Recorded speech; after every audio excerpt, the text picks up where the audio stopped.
दोस्तों सब्सक्राइब कीजिए all hit exam channel को और बेल आइकन को प्रेस कीजिए जिससे आने वाली वीडियो की नोटिफिकेशन आपको सबसे पहले और लगातार मिलती रहे। दोस्तों बहुत बहुत स्वागत है एक बार फिर से आप सभी का हमारे इस चैनल में जिसका नाम है ऑल हिट एग्जाम।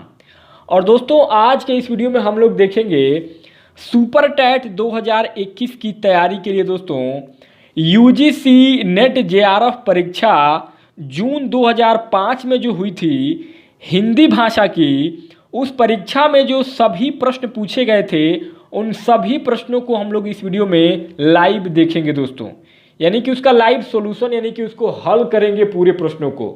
तो दोस्तों एक तरीके से ये आपका यूजीसी नेट जेआरएफ का प्रीवियस ईयर का पूरा पेपर होगा दोस्तों।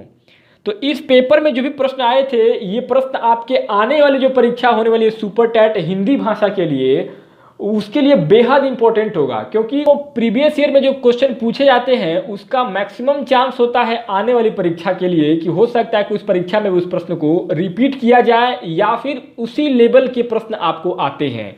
तो इसलिए बेहद इंपॉर्टेंट होता है किसी भी पेपर का प्रीवियस ईयर का परीक्षा का जो प्रश्न पत्र होता है। तो दोस्तों बहुत इंपॉर्टेंट वीडियो होगा, स्टार्ट करते हैं। दोस्तों एक बार मैं आप सभी को दिखा देना चाहता हूं, देखिए यूजीसी नेट जेआरएफ परीक्षा जून 2005 हिंदी प्रश्न पत्र का दोस्तों ये पूरा आपका प्रश्न होगा। मित्रों पहला प्रश्न होगा यूजीसी नेट जेआरएफ परीक्षा जून 2005 में पूछा गया था। पहला प्रश्न आपके स्क्रीन पर है कि निम्नलिखित में से कौन पश्चिमी हिंदी की बोली नहीं है। Option A Bundeli, option B Braj, option C Kannauji और ऑप्शन डी बघेली। तो दोस्तों ये जो प्रश्न होगा ये आपका आप हिंदी भाषा की तैयारी अगर कर रहे हैं किसी भी परीक्षा के लिए, चाहे यूपी पीसीएस हो, यूपीएससी हो, यूपी ट्रिपलएससी हो, पूरे भारत में अगर आप किसी भी परीक्षा की तैयारी करते हैं और उसमें अगर हिंदी भाषा से प्रश्न पूछा जाता है तो ये वीडियो आपके लिए बेहद इंपॉर्टेंट होगा। तो दोस्तों पहला प्रश्न जो पूछा गया है इसमें कौन सी पश्चिमी हिंदी की बोली नहीं है, उसका राइट और करेक्ट ऑप्शन हो जाएगा ऑप्शन नंबर डी दोस्तों बघेली, क्योंकि पश्चिमी हिंदी की बोली बघेली नहीं होती है। पश्चिमी हिंदी में आपका बुंदेली आता है, ब्रज आता है, कन्नौजी आता है, परंतु आपका बघेली नहीं आता है, इसलिए ऑप्शन नंबर डी आपका बघेली यहाँ पर राइट और करेक्ट ऑप्शन हो जाएगा पहले नंबर के प्रश्न में। अगला दूसरा प्रश्न है भारतीय संविधान के किन अनुच्छेदों में राजभाषा संबंधी प्रावधानों का उल्लेख है। ऑप्शन ए है 343 से 351 तक, ऑप्शन बी 434 से 315 तक, ऑप्शन सी 443 से 135 तक और ऑप्शन डी है 334 से 153 तक। तो दोस्तों भारतीय संविधान के अनुच्छेद 343 से लेकर के 351 तक की जो अनुच्छेद है उसमें राजभाषा से संबंधित प्रावधानों का उल्लेख किया गया है। तो ऑप्शन नंबर ए आपका दूसरे नंबर के प्रश्न में राइट और करेक्ट ऑप्शन हो जाएगा। नेक्स्ट अगला आपका तीसरा प्रश्न है दक्षिण भारत हिंदी प्रचार सभा का मुख्यालय कहाँ पर स्थित है। Option A Hyderabad, option B Bangalore, option C Chennai और ऑप्शन डी मैसूर। तो दोस्तों दक्षिण भारत हिंदी प्रचार सभा का जो मुख्यालय है यह आपका चेन्नई में स्थित है। ऑप्शन नंबर सी आपका चेन्नई यहाँ पर बिल्कुल करेक्ट और राइट ऑप्शन हो जाएगा। नेक्स्ट अगला मेरे मित्रों चौथा प्रश्न आपके स्क्रीन पर है निम्नलिखित में से कौन सी सघोष महाप्राण ध्वनि है। दोस्तों अघोष, सघोष, अल्प प्राण, महाप्राण ये सब आप लोग पढ़े होंगे। अगर आपको दोस्तों इसमें कोई कठिनाई होता है तो हिंदी का एक स्पेशल वीडियो हमने बनाया हुआ है, एक पूरी सीरीज है जिसमें हिंदी के सभी चैप्टरों को यानी कि सभी अध्याय को, सभी टॉपिक को उस वीडियो में कवर किया गया है। दोस्तों एक बार जरूर उस प्लेलिस्ट को देखिएगा, आप लोग सर्च करिएगा all hit exam Hindi playlist YouTube पर तो आपको मिल जाएगा। तो इस चौथे नंबर के प्रश्न में आपका जो सघोष और महाप्राण ध्वनि होगा इसमें एक ही प्रश्न में दो प्रश्न पूछा गया है, पहला तो सघोष और दूसरा महाप्राण। तो ऐसी शब्द को बताना है जो सघोष भी हो और महाप्राण भी हो। तो दोस्तों ऑप्शन नंबर बी आपका घ जो है ये आपका राइट आंसर हो जाएगा, क्योंकि घ जो वर्ण है, ध्वनि है, यह आपका सघोष में भी आता है और महाप्राण में भी आता है। तो ऑप्शन नंबर बी आपका घ यहाँ पर राइट और करेक्ट ऑप्शन हो जाएगा। अगला आपका दोस्तों पांचवा प्रश्न है निम्नलिखित में से कौन सा पश्च स्वर है यानी कि पिछला स्वर है। ऑप्शन ए है आ, ऑप्शन बी ई, ऑप्शन सी ई और ऑप्शन डी और। दोस्तों पश्च स्वर इसमें से हो जाएगा ऑप्शन नंबर ए आ। दोस्तों पश्च मतलब जो पीछे पीछे जिसका उच्चारण होता है, अग्र स्वर पश्च स्वर, दोस्तों आप लोग पढ़े होंगे, तो उसमें ये आपका पश्च स्वर में आ आता है। तो ऑप्शन नंबर ए आपका यहाँ पर 5 नंबर के प्रश्न में राइट और करेक्ट उत्तर हो जाएगा। अगला दोस्तों छठवां प्रश्न है, हिंदी में हिंदी साहित्य का इतिहास सबसे पहले किसने लिखा है? बेहद इंपॉर्टेंट प्रश्न है दोस्तों, ध्यान दीजिएगा। ऑप्शन ए है Grierson, option B Shiv Singh Sengar, option C Garcin de Tassy और ऑप्शन डी रामचंद्र शुक्ल। तो मेरे मित्रों हिंदी में हिंदी साहित्य का इतिहास सबसे पहले जिन्होंने लिखा था वह हैं Shiv Singh Sengar. Option number B आपका यहाँ पर करेक्ट और राइट ऑप्शन हो जाएगा। दोस्तों शिव सिंह सेंगर के द्वारा हिंदी साहित्य का इतिहास सबसे पहले हिंदी में लिखा गया था। अगला आपका 7वां प्रश्न है, हिंदी साहित्य की भूमिका पुस्तक के लेखक कौन है? Option A Ramchandra Shukla, option B Ram Kumar Verma, option C Vishwanath Prasad Mishra और ऑप्शन डी हजारी प्रसाद द्विवेदी। दोस्तों हिंदी साहित्य की भूमिका इस पुस्तक के जो लेखक हैं, राइटर हैं, वह हैं दोस्तों Hazari Prasad Dwivedi. Option number D आपका यहाँ पर राइट और करेक्ट ऑप्शन हो जाएगा मेरे मित्रों। नेक्स्ट अगला आपका 8वां प्रश्न है, निम्नलिखित में से कौन अष्टछाप का कवि है? ऑप्शन ए है Mirabai, option B Raskhan, option C Surdas और ऑप्शन डी विद्यापति। दोस्तों ये जो प्रश्न है ये भी बेहद इंपॉर्टेंट है। तो दोस्तों आप लोग देख पा रहे हैं कि किस तरीके से नेट जेआरएफ का परीक्षा हुआ था 2005 में और उसमें हिंदी से किस तरीके से प्रश्न पूछे गए थे। तो दोस्तों अष्टछाप के जो कवि हैं वह है आपका सूरदास। ऑप्शन नंबर सी आपका यहाँ पर राइट आंसर हो जाएगा, क्योंकि अष्टछाप के कवियों में सूरदास का नाम आता है, बल्कि इसमें मीराबाई, रसखान और विद्यापति का कहीं भी कोई नाम नहीं है। तो अष्टछाप के कवियों में सूरदास हैं। ऑप्शन नंबर सी राइट और करेक्ट ऑप्शन हो जाएगा। अगला आपका 9वां प्रश्न, आनंद कादम्बिनी पत्रिका के संपादक कौन थे? ऑप्शन ए है Chaudhary Badri Narayan Premghan, option B Bharatendu Harishchandra, option C Shiv Prasad Sitare Hind, option D Mahavir Prasad Dwivedi. दोस्तों आनंद कादम्बिनी पत्रिका के संपादक जो हैं वह थे option number A Chaudhary Badri Narayan Premghan. Right और करेक्ट ऑप्शन हो जाएंगे ऑप्शन नंबर ए। अगला आपका 10वां प्रश्न है, निम्नलिखित में से कौन सप्तक परंपरा का कवि नहीं है? Option A Hari Narayan Vyas, option B Shrikant Verma, option C Nemi Chandra Jain और ऑप्शन डी नरेश मेहता। दोस्तों सप्तक परंपरा का कौन यहाँ पर कवि नहीं है, नहीं पूछ रहा दोस्तों, ध्यान दीजिएगा। तो इसमें सप्तक परंपरा के जो कवि नहीं हैं वह हो जाएंगे आपके Shrikant Verma. Option number B आपका यहाँ पर राइट और करेक्ट ऑप्शन हो जाएगा।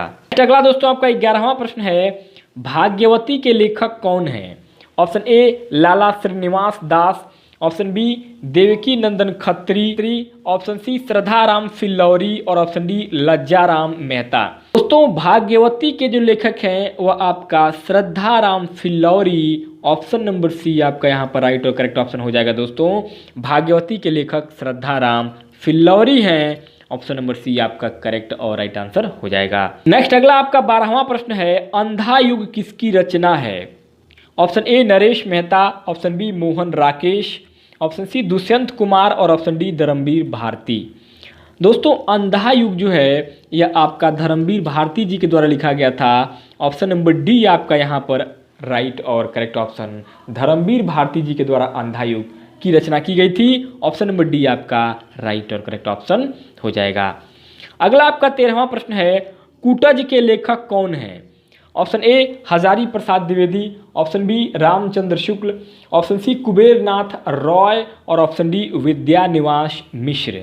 दोस्तों कूटज के जो रचनाकार हैं, जो लेखक हैं, वह हजारी प्रसाद द्विवेदी हैं। ऑप्शन नंबर ए आपका यहाँ पर राइट और करेक्ट ऑप्शन हजारी प्रसाद द्विवेदी हो जाएंगे। अगला आपका 14वां प्रश्न है, निम्नलिखित में से कौन रचना अमरकांत की है? अर्थात कौन सी रचना अमरकांत के द्वारा जो राइटर है उनके द्वारा लिखा गया है? दोस्तों ऑप्शन ए अमृतसर आ गया, ऑप्शन बी जिंदगी और जोंक, ऑप्शन सी टूटना और ऑप्शन डी परिंदे। दोस्तों अमरकांत जी के द्वारा जो रचना रची गई है वह है आपका जिंदगी और जोंक। दोस्तों यह जो रचना है यह अमरकांत जी के द्वारा बहुत ही प्रसिद्ध रचना है। नंबर बी आपका जिंदगी और जोंक राइट और करेक्ट ऑप्शन हो जाएगा। अगला आपका 15वां प्रश्न है, पहल का संपादक कौन है? Option A Rajendra Yadav, option B Ravindra Kalia, option C Gyan Ranjan और ऑप्शन डी विश्वनाथ तिवारी। दोस्तों पहल के जो संपादक हैं वह हैं ज्ञान रंजन। ऑप्शन नंबर सी आपका यहाँ पर ज्ञान रंजन राइट और करेक्ट ऑप्शन हो जाएंगे। अगला आपका 16वां प्रश्न है, ध्वन्यालोक किसकी कृति है? Option A Abhinav Gupt, option B Rajshekhar, option C Mammat और ऑप्शन डी आनंदवर्धन। दोस्तों ध्वन्यालोक जो कृति है, जो रचना है, यह आपका रचा गया था आनंदवर्धन के द्वारा। ऑप्शन नंबर डी आपका यहाँ पर आनंदवर्धन राइट और करेक्ट ऑप्शन हो जाएंगे ऑप्शन नंबर डी। अगला आपका 17वां प्रश्न है, उज्ज्वल नीलमणि ग्रंथ के लेखक कौन है? ऑप्शन ए रूप गोस्वामी, ऑप्शन बी अभिनव गुप्त, ऑप्शन सी राजशेखर और ऑप्शन डी मम्मट। दोस्तों उज्ज्वल नीलमणि जो ग्रंथ है यह लिखा गया था आपका रूप गोस्वामी के द्वारा। ऑप्शन नंबर ए आपका यहाँ पर रूप गोस्वामी राइट और करेक्ट ऑप्शन हो जाएंगे ऑप्शन नंबर ए। नेक्स्ट अगला आपका 18वां प्रश्न है, अभिव्यक्तिवाद के प्रवर्तक हैं? Option A Shankuka, option B Abhinav Gupt, option C Bhatt Lollata और ऑप्शन डी आनंदवर्धन। दोस्तों अभिव्यक्तिवाद के प्रवर्तक जो हैं वह हैं आपका ऑप्शन नंबर बी अभिनव गुप्त। दोस्तों राइट और करेक्ट ऑप्शन हो जाएंगे। अभिव्यक्तिवाद का जो प्रवर्तक माना जाता है वो अभिनव गुप्त को माना जाता है। ऑप्शन नंबर बी राइट और करेक्ट ऑप्शन हो जाएंगे अभिनव गुप्त। अगला आपका 19वां प्रश्न है, अभिव्यंजनावाद के प्रवर्तक हैं? अभिव्यंजनावाद, option A I A Richards, option B T S Eliot, option C Croce और ऑप्शन डी लॉन्जाइनस। तो दोस्तों अभिव्यंजनावाद के जो प्रवर्तक हैं वह है आपका क्रोचे। ऑप्शन नंबर सी आपका यहाँ पर क्रोचे महोदय राइट और करेक्ट ऑप्शन हो जाएंगे। नेक्स्ट अगला आपका 20वां प्रश्न है, काव्य में उदात्त तत्व को सर्वाधिक महत्व किसने दिया है? Option A Plato, option B अरस्तु, ऑप्शन सी इलियट और ऑप्शन डी लॉन्जाइनस। तो दोस्तों काव्य में उदात्त तत्व को सबसे ज़्यादा जो महत्व दिया है वह लॉन्जाइनस महोदय ने दिया है। ऑप्शन नंबर डी आपका राइट और करेक्ट ऑप्शन लॉन्जाइनस हो जाएंगे। अगला आपका 21वां प्रश्न है, हिंदी भाषा के विकास का सही अनुक्रम कौन सा है? दोस्तों विकल्प आपका option number A B C और डी। चारों विकल्पों में दोस्तों आपका 3 विकल्प हालांकि नीचे है, परंतु ऑप्शन नंबर ए ही आपका 21 नंबर के प्रश्न में सही है, इसलिए मैं आपको ऑप्शन ए ही दिखा रहा हूं। Option number B C D भी मैं आपको दिखा दूंगा, देख लीजिएगा अभी। परंतु समझिएगा दोस्तों यहाँ पर हिंदी भाषा के विकास का जो सही अनुक्रम है वह आपका सबसे पहले पाली आता है, उसके बाद प्राकृत आता है, उसके बाद अपभ्रंश आता है और उसके बाद हिंदी आता है। तो यह जो क्रम है यही आपका सही अनुक्रम है। ऑप्शन नंबर ए आपका 21 नंबर के प्रश्न में राइट और करेक्ट ऑप्शन हो जाएगा। अब दोस्तों ऑप्शन नंबर बी सी और डी भी मैंने आपको दिखा दिया क्वेश्चन नंबर 21वां का, और 21वां में आपका ऑप्शन नंबर ए सही हुआ था सबसे। नेक्स्ट दोस्तों अगला आपका 22वां प्रश्न है, हिंदी प्रसार के संदर्भ में निम्नलिखित प्रमुख संस्थाओं का कालक्रम के अनुसार सही अनुक्रम कौन सा है? ऑप्शन ए दक्षिण भारत हिंदी प्रचार सभा चेन्नई, हिंदी साहित्य सम्मेलन प्रयाग, नागरी प्रचारणी सभा काशी, राष्ट्रभाषा प्रचार सम्मति और वर्धा। इसी प्रकार दोस्तों ऑप्शन बी सी और डी चारों जो ऑप्शन है ए बी सी डी ये सब सेम है, परंतु बस जो उनका कालक्रम है उन्हीं में अंतर किया गया है। तो दोस्तों इस 22 नंबर के प्रश्न में आपका प्रमुख संस्थाओं का कालक्रम उनके सही अनुक्रम में जो होगा वह हो जाएगा ऑप्शन नंबर बी। दोस्तों आपका करेक्ट और राइट आंसर हो जाएगा, अर्थात सबसे पहले आपका नागरी प्रचारणी सभा काशी आएगा, उसके बाद हिंदी साहित्य सम्मेलन प्रयाग आएगा, उसके बाद दक्षिण भारत हिंदी प्रचार सभा चेन्नई आएगा, उसके बाद राष्ट्रभाषा प्रचार समिति वर्धा आएगा। तो यह जो कालक्रम है प्रमुख संस्थाओं का वह बिल्कुल सत्य और सही है। तो ऑप्शन नंबर बी आपका यहाँ पर राइट और करेक्ट ऑप्शन हो जाएगा। नेक्स्ट दोस्तों, अगला आपका जो प्रश्न है 23 नंबर पर, हिंदी साहित्य के इतिहास लेखकों का काल क्रमानुसार सही अनुक्रम कौन सा है? ऑप्शन ए राम कुमार वर्मा, रामचंद्र शुक्ल, मिश्र बंधु, राम स्वरूप चतुर्वेदी। इसी प्रकार ऑप्शन बी, सी और डी चारों विकल्प दिए गए हैं, बस इसमें कालक्रम जो है वो थोड़ा सा सही नहीं दिया गया है, तो इसमें सही कालक्रम के अनुसार बताना है। दोस्तों सही कालक्रम के अनुसार हो जाएगा आपका सबसे पहले हिंदी साहित्य के इतिहास लेखकों का कालक्रम, मिश्र बंधु सबसे पहले आते हैं, उसके बाद रामचंद्र शुक्ल आते हैं, उसके बाद राम कुमार वर्मा आते हैं, उसके बाद राम स्वरूप चतुर्वेदी आते हैं। तो ऑप्शन नंबर डी आपका यहाँ पर 23 नंबर के प्रश्न में राइट और करेक्ट ऑप्शन हो जाएगा। नेक्स्ट दोस्तों, अगला आपका 24वां प्रश्न है, निम्नलिखित पत्रिकाओं के प्रकाशन का सही अनुक्रम कौन सा है? ऑप्शन ए धर्मयुग, हंस, सरस्वती, कविवचन, सुधा। इसी प्रकार बी, सी और डी जो तीनों विकल्प दिए गए हैं वो भी सेम हैं, बस थोड़ा सा जो है वो उनका कालक्रम जो है वो सही नहीं है। तो सही आपको बताना है कालक्रम के अनुसार सही अनुक्रम, यानी कि उनका क्रम बताना है आपको। तो दोस्तों अगर पत्रिकाओं के प्रकाशन का सही अनुक्रम देखा जाए तो सब ऑप्शन नंबर सी आपका यहाँ पर राइट आंसर हो जाएगा। सबसे पहले कविवचन सुधा आएगा, उसके बाद सरस्वती आएगा, उसके बाद हंस आएगा और आखिरी में आपका धर्मयुग आएगा। तो ऑप्शन नंबर सी आपका 24 नंबर के प्रश्न में राइट और करेक्ट ऑप्शन हो जाएगा। नेक्स्ट अगला आपका 25वां प्रश्न है, निम्नलिखित रचनाओं का काल क्रमानुसार सही अनुक्रम कौन सा है? ऑप्शन ए अंधेर नगरी, अंधा युग, संसद से सड़क तक और मगध। इसी प्रकार ऑप्शन बी, सी और डी भी दिया गया है, बस उसमें अंतर है तो केवल सही अनुक्रम का। तो दोस्तों सही कालक्रम के अनुसार रचनाओं के बारे में अगर देखा जाए तो रचना के आधार पर सही काल क्रमानुसार हो जाएगा। ऑप्शन नंबर ए आपका दोस्तों सबसे पहले अंधेर नगरी लिखा गया, उसके बाद अंधा युग, उसके बाद संसद से सड़क तक और आखिरी में आपका मगध। तो ये आपका ऑप्शन नंबर ए राइट और करेक्ट ऑप्शन हो जाएगा। नेक्स्ट अगला आपका 26वां प्रश्न है, निम्नलिखित उपन्यासों का रचना काल की दृष्टि से सही अनुक्रम कौन सा है? ऑप्शन ए त्यागपत्र, सेवा सदन, मैला आंचल और आधा गांव। तो दोस्तों उपन्यासों के रचना काल की दृष्टि से सही अनुक्रम जो होगा आपका ऑप्शन बी, सी, डी भी सेम दिया गया है, बस उसमें रचना काल की दृष्टि से उनका सही अनुक्रम बताना है। तो सही अनुक्रम हो जाएगा ऑप्शन नंबर डी। सबसे पहले आपका उपन्यासों के हिसाब से देखा जाए रचना काल के हिसाब से तो सेवा सदन, उसके बाद त्यागपत्र, उसके बाद मैला आंचल, उसके बाद आखिरी में आपका आधा गांव। तो ये जो है आपका रचनाओं का जो कालक्रम है उसके अनुसार सही है दोस्तों उपन्यासों का। तो ऑप्शन नंबर डी आपका यहाँ पर राइट और करेक्ट ऑप्शन हो जाएगा। अगला आपका 27वां प्रश्न है, निम्नलिखित नाटकों का रचना काल की दृष्टि से सही अनुक्रम कौन सा है? ऑप्शन ए लहरों के राजहंस, सिंदूर की होली, आठवां सर्ग और ध्रुव स्वामिनी। दोस्तों अब ऑप्शन बी, सी, डी भी आपका सेम है, बस इसमें जो है आपको कालक्रम जो है वो सही तरीके से बताना है। तो दोस्तों सही जो नाटकों का रचना काल की दृष्टि से अनुक्रम होगा वह हो जाएगा आपका ऑप्शन नंबर सी। दोस्तों सबसे पहले आपका नाटक रचा गया था ध्रुव स्वामिनी, उसके बाद सिंदूर की होली, उसके बाद लहरों के राजहंस और आखिरी में आपका आठवां सर्ग आएगा। ऑप्शन नंबर सी आपका नाटकों का रचना काल की दृष्टि से सही और सटीक अनुक्रम होगा। ऑप्शन नंबर सी करेक्ट हो जाएगा। 28वां प्रश्न, रससूत्र के व्याख्याकारों का सही अनुक्रम क्या होगा? ऑप्शन ए है भट्ट, लोलट, शंकुक, भट्टनायक, अभिनवगुप्त। इसी प्रकार ऑप्शन बी, सी, डी भी आपका सेम है, बस उसमें अंतर है तो केवल आपका आगे पीछे का। तो कौन सही अनुक्रम है यही आपको बताना है दोस्तों।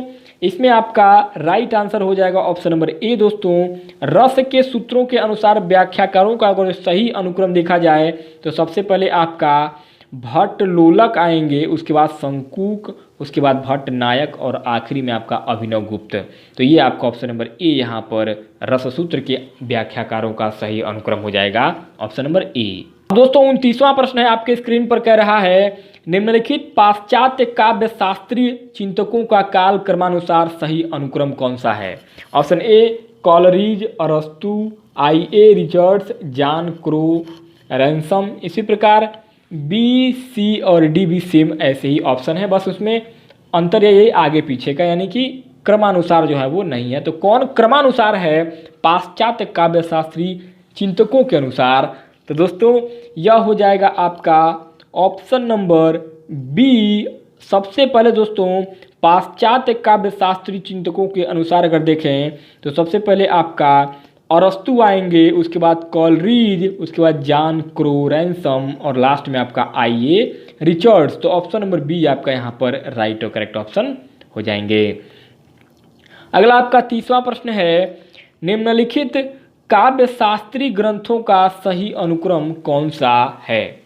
ऑप्शन ए काव्यानुशासन, साहित्य दर्पण, रस मंजरी और रस गंगाधर। इसी प्रकार ऑप्शन बी, सी, डी भी आपका सेम ऐसे ही दिया गया है, बस आपको सही अनुक्रम बताना है। दोस्तों काव्य शास्त्री ग्रंथों के अनुसार अगर सही क्रम की बात करें तो यह आपका ऑप्शन नंबर बी यहाँ पर सबसे पहले साहित्य दर्पण आएगा, उसके बाद काव्यानुशासन आएगा, तीसरे नंबर पर रस मंजरी आएगा और चौथे नंबर पर आपका आखिरी में रस गंगाधर आएगा। तो ऑप्शन नंबर बी आपका यहाँ पर काव्य शास्त्री ग्रंथों का सही अनुक्रम हो जाएगा। दोस्तों आपका 31वां प्रश्न जो है वो कह रहा है, निम्नलिखित वर्णों को उनके ध्वनि गुणों के साथ सुमेलित कीजिए। ऑप्शन आप देख पा रहे हैं क, ख, ग, घ दिया गया है, ए बी सी डी, और इसमें आपका 1 2 3 4 5 दिया गया है, सघोष महाप्राण, अघोष महाप्राण, सघोष अल्पप्राण, अघोष अल्पप्राण और सघोष अनुवांशिक। दोस्तों विकल्प में आपको कूट दिया गया है ए बी सी डी। अब इसमें दोस्तों इनको ध्वनि गुणों के साथ अगर वर्णों को मिलाया जाए तो इसमें आपका राइट और करेक्ट ऑप्शन हो जाएगा ऑप्शन नंबर ए दोस्तों, यानी कि क जो है यह आपका अघोष और महाप्राण में आएगा।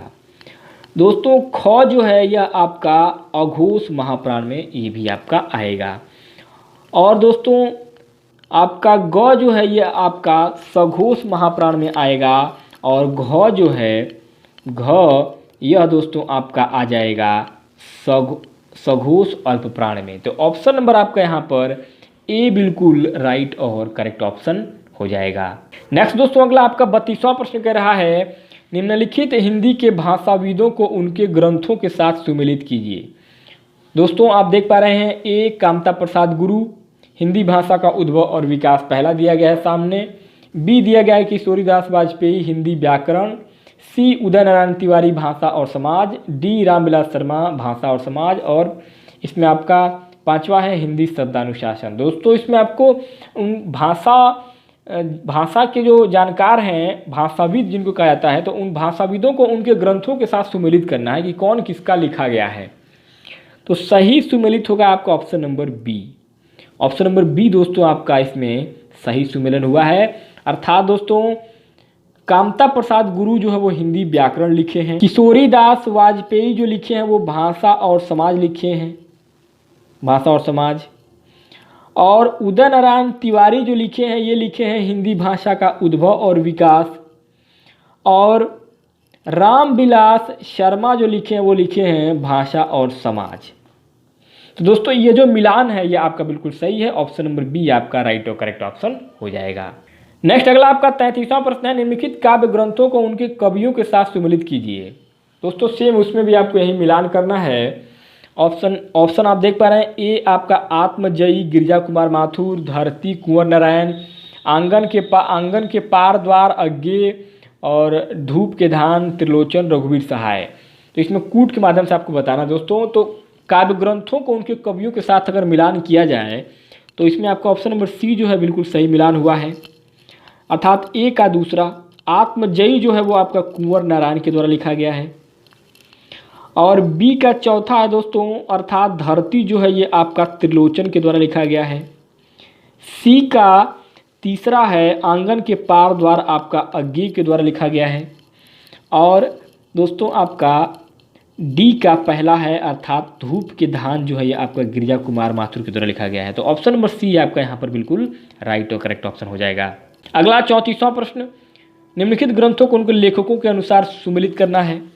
तो इसमें दोस्तों आप देख पा रहे हैं ए है आपका शुद्ध कविता की खोज अज्ञे, बी आत्मनेपद मुक्तिबोध, सी एक साहित्य की डायरी हजारी प्रसाद द्विवेदी और डी हिंदी साहित्य की भूमिका दिनकर और पांचवा है रामचंद्र शुक्ल। तो दोस्तों इसमें आप सही मिलान करेंगे अगर ग्रंथों के अनुसार उनके लेखकों का, ये आपका ऑप्शन नंबर डी यहाँ पर राइट आंसर हो जाएगा।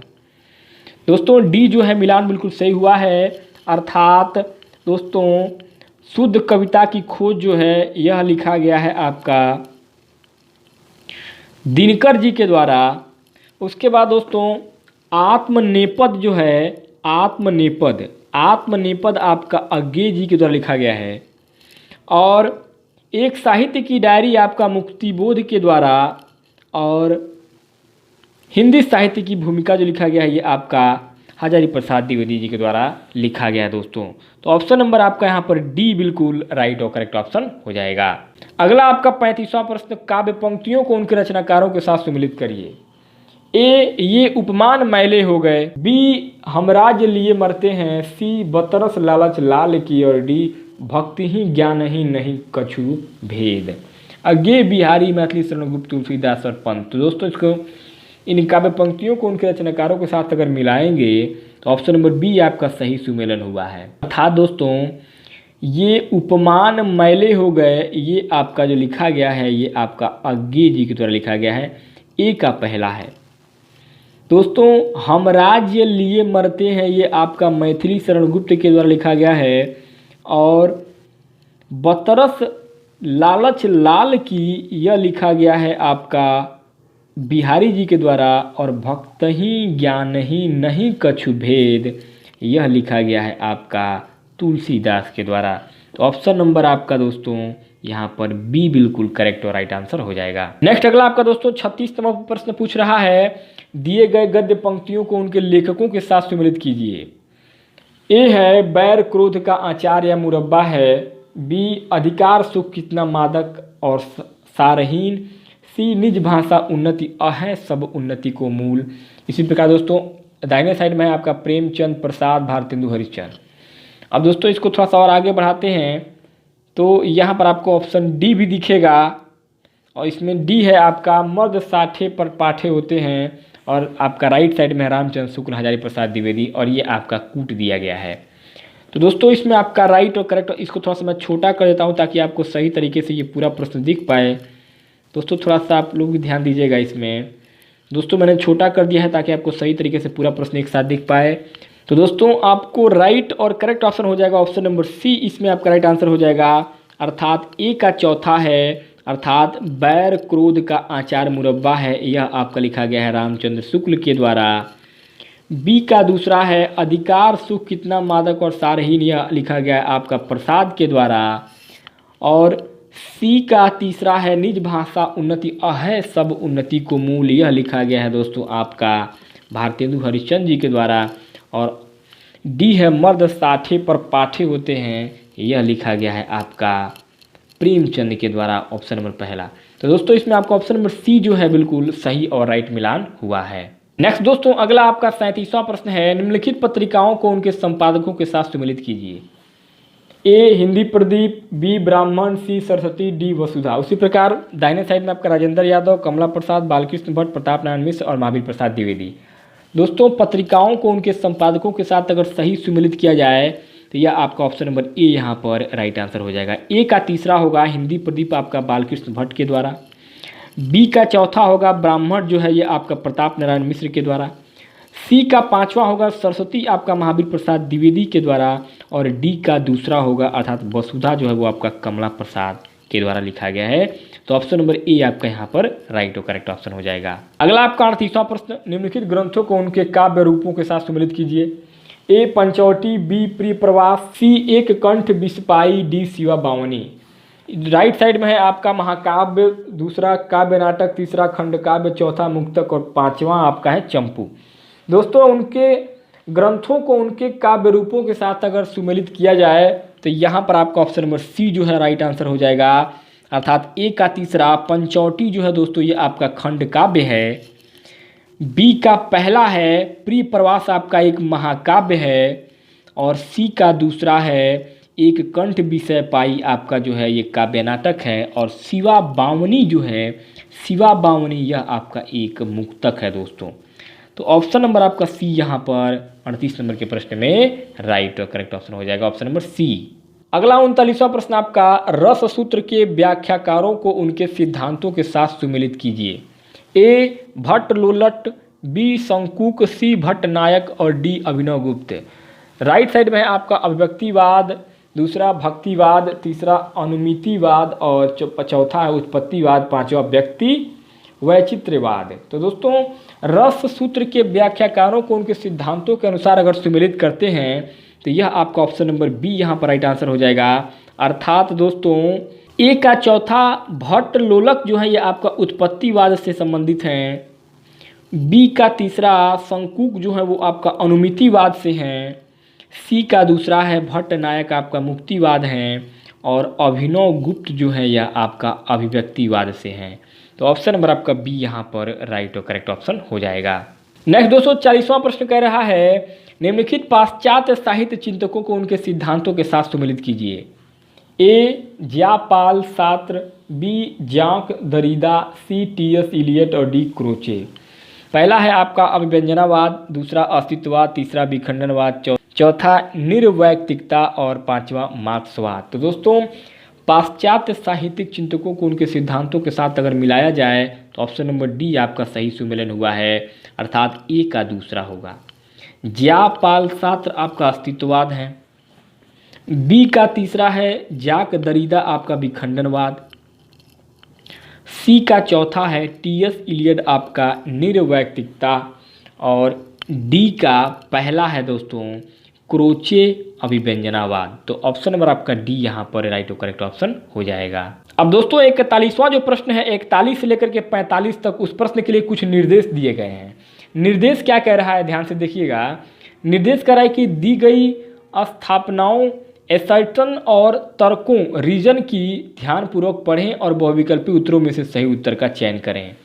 दोस्तों अब ये जो प्रश्न कह रहा है 41वां, ए स्थापना और आर उनका तर्क दे रहा है। तो स्थापना में कह रहा है कि नाद सौंदर्य से कविता की आयु बढ़ती है और आर तर्क दे रहा है कि नाद का संबंध छंद से होता है, इसलिए जो लोग छंद की परवाह करते हैं उनकी कविता की आयु अधिक हो जाती है।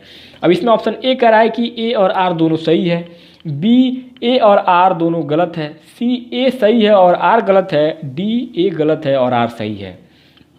तो दोस्तों अगर हम इस प्रश्न की बात करें तो ऐसे प्रश्न जो है वो आपके सुपर टेट में आने के मैक्सिमम चांस है, क्योंकि सुपर टेट में आपको स्नातक स्तर का पूछा जाएगा और स्नातक स्तर तक के प्रश्नों को लगभग इसी तरीके से पूछा जाता है।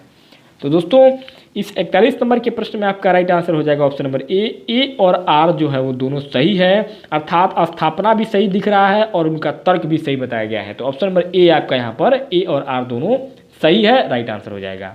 नेक्स्ट दोस्तों 42वां प्रश्न है, ए स्थापना यानी कि दे रहा है कि भाषा एक सामाजिक संपत्ति है और उनका तर्क दे रहा है कि भाषा विहीन समाज की कल्पना संभव नहीं है। अब दोस्तों इसमें आपका ऑप्शन ए है, ए और आर दोनों सही है, बी ए और आर दोनों गलत है, सी ए सही है और आर गलत है, डी ए गलत और आर सही है। तो दोस्तों इस 42 नंबर के प्रश्न में आपका राइट और करेक्ट ऑप्शन हो जाएगा ऑप्शन नंबर ए। दोस्तों ए और आर दोनों सही है, सही बात है, भाषा एक सामाजिक संपत्ति है और इसका तर्क जो दे रहा है कि भाषा विहीन समाज की कल्पना संभव नहीं है, बिल्कुल सही बात है। तो ऑप्शन नंबर ए और आर दोनों सही है, आपका बिल्कुल राइट और करेक्ट ऑप्शन हो जाएगा। अगला आपका 43वां प्रश्न है, कह रहा है ए स्थापना में आधुनिक हिंदी आलोचना पर पश्चिम के साहित्य चिंतन का गहरा प्रभाव है। अब इसमें तर्क दे रहा है आर कि हिंदी के प्रमुख समीक्षक पाश्चात्य साहित्य चिंतन से प्रभावित नहीं है। इसमें ऑप्शन ए है, ए और आर दोनों सही है, बी ए और आर दोनों गलत है, सी ए सही है और आर गलत है, डी ए गलत और आर सही है। तो दोस्तों इस 43 नंबर के प्रश्न में आपका ऑप्शन नंबर सी सही हो जाएगा, ए सही है, सही बात है, आधुनिक हिंदी आलोचना पर पश्चिम के साहित्य चिंतन का गहरा प्रभाव है, परंतु जो तर्क दिया गया है कि हिंदी के प्रमुख समीक्षक पाश्चात्य साहित्य चिंतन से प्रभावित नहीं हैं, तो ये जो बात है ये आपका गलत है, क्योंकि हिंदी के जो प्रमुख समीक्षक है वो भी पाश्चात्य साहित्य चिंतन से प्रभावित हुए थे। तो यहाँ पर नहीं दिया गया है, तो यही आपका ए सही है परंतु आर गलत है, आपका ऑप्शन नंबर सी राइट और करेक्ट ऑप्शन हो जाएगा। अगला आपका 44वां प्रश्न है, स्थापना में कह रहा है कि नई कविता में छायावाद का प्रभाव एकदम नहीं है। और तर्क दे रहा है कि नई कविता पूर्णतः पश्चिमी प्रभाव में जन्मी है। अब इसमें ऑप्शन कह रहा है कि ए और आर दोनों सही है, बी ए और आर दोनों गलत है, सी ए सही और आर गलत है, डी ए गलत और आर सही है। तो दोस्तों अगर 44 नंबर के प्रश्न की बात करें तो इसमें ऑप्शन नंबर डी आपका ए गलत और आर सही है। नई कविता में छायावाद का प्रभाव एकदम दोस्तों नहीं, ऐसा नहीं कह सकते। नई कविता में छायावाद का प्रभाव था, परंतु कह रहा है यहाँ पर कि नहीं, तो यही आपका ए गलत है परंतु आर सही है, यानी कि सही बात है नई कविता पूर्णतः पश्चिमी प्रभाव में जन्मी है। तो ये आपका तर्क सही दे रहा है परंतु स्थापना में गलत बता रहा है, तो यही आपका ए गलत है और आर सही है। ऑप्शन नंबर डी आपका यहाँ पर राइट और करेक्ट ऑप्शन हो जाएगा। अगला आपका 45वां प्रश्न कह रहा है, स्थापना में कह रहा है कि दलित चेतना की प्रामाणिक अभिव्यक्ति दलित रचनाकारों द्वारा ही हो सकती है। अब इसमें तर्क दे रहा है रीजन कि दलित जीवन का वास्तविक अनुभव केवल दलितों को ही होता है। ऑप्शन ए और आर दोनों सही है, बी ए और आर दोनों गलत है, सी ए सही और आर गलत है, डी ए गलत और आर सही है। दोस्तों 45 नंबर के इस प्रश्न में अगर तर्क की बात की जाए तो राइट आंसर हो जाएगा ऑप्शन नंबर डी ए गलत है और आर सही है। अर्थात दलित चेतना की प्रामाणिक अभिव्यक्ति दलित रचनाकारों द्वारा ही हो सकता है, ऐसा जरूरी नहीं है दोस्तों, क्योंकि दलितों के बारे में सोचना केवल दलित ही नहीं अन्य बिरादरी भी कर सकती है। तो यहाँ पर आपका यह जो स्थापना ए दिया गया है ये गलत है और तर्क जो दिया गया है कि दलित जीवन का वास्तविक अनुभव केवल दलितों को ही होता है, तो ये तो बात बिल्कुल सही है, क्योंकि जो दलित है उन्हीं के ऊपर तो उनकी बातों को गुजरेगा। तो ये आपका तर्क सही है परंतु आपका ए गलत है, तो ए गलत और आर सही है। ऑप्शन नंबर डी आपका राइट आंसर हो जाएगा। नेक्स्ट अगला दोस्तों अब 46 से 50 तक का जो प्रश्न होगा वो आपका इस गद्य अवतरण को ध्यानपूर्वक पढ़ना है, गद्यांश को, और उनसे संबंधित प्रश्नों के बहुविकल्पी प्रश्नों का चयन करके आपको बताना है। तो गद्यांश कह रहा है कि कवि वाणी के प्रसार से हम संसार के सुख दुख आनंद क्लेश आदि का शुद्ध स्वार्थ मुक्त रूप में अनुभव करते हैं। इस प्रकार के अनुभव के अभ्यास से हृदय का बंधन खुलता है और मनुष्यता की उच्च भूमि की प्राप्ति होती है। किसी अर्थ पिशाच कृपण को देखिए जिसने केवल अर्थ लोभ के वशीभूत होकर क्रोध दया श्रद्धा भक्ति आत्माभिमान आदि भावों को एकदम दबा दिया है और संसार के मार्मिक पक्ष से मुंह मोड़ लिया है। न सृष्टि के किसी रूप माधुर्य को देख वह पैसों का हिसाब किताब भूल कभी मुग्ध होता है, न किसी दीन दुखिया को देख कभी करुणा से द्रवीभूत होता है, न कोई अपमान सूचक बात सुनकर क्रुद्ध या क्षुब्ध होता है। यदि उससे किसी लोमहर्षक अत्याचार की बात कही जाए तो वह मनुष्य धर्मानुसार क्रोध या घृणा प्रकट करने के स्थान पर रुखाई के साथ कहेगा कि जाने दो, हमसे क्या मतलब, चलो अपना काम देखें। यह महाभयानक मानसिक रोग है, इससे मनुष्य आधा मर जाता है। बेहद ही इंपॉर्टेंट दोस्तों, बहुत अच्छा ये गद्यांश कहा गया है। और इस गद्यांश के ऊपर दोस्तों आपका 46 नंबर पर प्रश्न पूछा जा रहा है, कविता मनुष्य के हृदय को उदार बनाती है। ऑप्शन ए यह कथन सत्य है, बी यह कथन गलत है, सी यह कथन अंशतः सत्य है और डी यह कथन अंशतः गलत है। तो दोस्तों कविता मनुष्य के हृदय को उदार बनाती है, यह बात बिल्कुल सही है। ऑप्शन नंबर ए आपका यहाँ पर राइट और करेक्ट ऑप्शन हो जाएगा। 47वां प्रश्न कह रहा है, लोभी व्यक्ति का भाव जगत संकुचित हो जाता है। ऑप्शन ए यह कथन गलत है, बी यह कथन सत्य है, सी यह कथन अंशतः सत्य है और डी यह कथन अंशतः गलत है। दोस्तों लोभी व्यक्ति का भाव जगत संकुचित हो जाता है, यह जो कथन है यह आपका सत्य है। ऑप्शन नंबर बी आपका राइट और करेक्ट ऑप्शन हो जाएगा। अगला आपका 48वां प्रश्न है, अत्याचार की बात सुनकर क्या करना चाहिए। ऑप्शन ए उदासीन हो जाना चाहिए, ऑप्शन बी दूर भाग जाना चाहिए, ऑप्शन सी उसका सक्रिय विरोध करना चाहिए और ऑप्शन डी दूसरों का ध्यान उधर आकर्षित करना चाहिए। तो दोस्तों अत्याचार की बात सुन करके दूसरों का ध्यान उधर आकर्षित करना चाहिए, बिल्कुल राइट और करेक्ट ऑप्शन हो जाएगा। क्योंकि समाज में अगर आप हैं तो आप एक सामाजिक प्राणी हैं और समाज में हर एक व्यक्ति एक दूसरे की मदद करता है। तो अगर कहीं अन्याय हो रहा है तो वहाँ आपका फ़र्ज बनता है मानवता के हिसाब से कि आप भी वहाँ पर अपना भागीदारी निभाएं। 49वां प्रश्न है, उदासीनता किस प्रकार का रोग है? ऑप्शन ए अस्थायी रोग है, ऑप्शन बी अस्थायी रोग है, ऑप्शन सी शारीरिक रोग है और ऑप्शन डी मानसिक रोग है। दोस्तों उदासीनता जो रोग है यह एक प्रकार का मानसिक रोग है। ऑप्शन नंबर डी आपका राइट और करेक्ट ऑप्शन हो जाएगा। गद्यांश में स्पष्ट रूप से ये बातें कही गई है। दोस्तों 50 नंबर पर आपका आखिरी प्रश्न होगा इस वीडियो में, कवि वाणी से जीवन निर्वाह करना कहाँ तक संभव है? ऑप्शन ए कुछ लोगों के लिए संभव है, ऑप्शन बी सभी लोगों के लिए संभव है, ऑप्शन सी सभी लोगों के लिए कुछ दिन के लिए संभव है और ऑप्शन डी सभी लोगों के शानदार जीवन निर्वाह के लिए संभव है। तो मेरे मित्रों ऑप्शन नंबर ए कुछ लोगों के लिए संभव है राइट आंसर हो जाएगा, क्योंकि कवि वाणी से जीवन निर्वाह करना यह कुछ लोगों के लिए संभव है, सभी लोगों के लिए नहीं हो सकता, क्योंकि हर आदमी जो है वह आपका कवि नहीं बन पाएगा। तो ऑप्शन नंबर ए आपका यहाँ पर राइट और करेक्ट ऑप्शन हो जाएगा।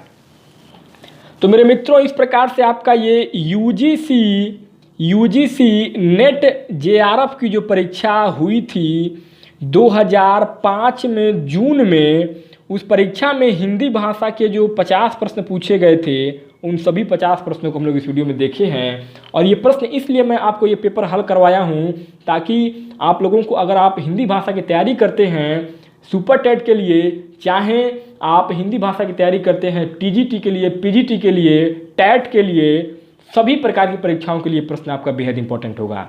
तो दोस्तों इसीलिए प्रीवियस ईयर के पेपर हमेशा इंपॉर्टेंट होते हैं। तो दोस्तों हमारे चैनल पर आपको प्रीवियस ईयर के बहुत सारे पेपर मिल जाएंगे, क्योंकि स्पेशली हमारा चैनल आपका प्रीवियस ईयर के पेपरों के लिए ही है। तो दोस्तों इस प्रकार से ये वीडियो आपको कैसा लगा मुझे कमेंट बॉक्स में बताइएगा। अगर वीडियो अच्छा लगा हो तो वीडियो को लाइक कीजिएगा, चैनल पर पहली बार आए हैं तो सब्सक्राइब कीजिएगा दोस्तों, क्योंकि हमारे इस ऑल हिट एग्जाम चैनल पर आपको सभी प्रकार के कॉम्पिटिशन एग्जाम की तैयारी हिंदी भाषा में रेगुलर और लगातार कराई जाती है। बहुत बहुत धन्यवाद हमारे साथ बने रहने के लिए आप सभी का।